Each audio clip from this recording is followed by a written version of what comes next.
janiwani lavitratsi tatazana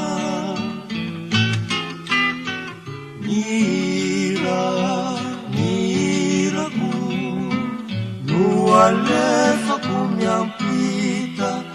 itsidiako nyanyambady dratsita izy no mitanisa mialaeloko aty sy zava-maro tsy taisa mampanahiahiahy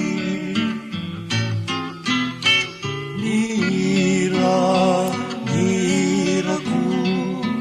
no alefako mamangy ireo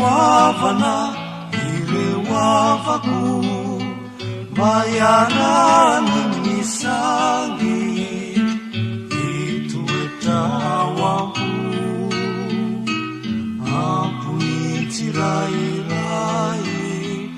isolo toeranao alo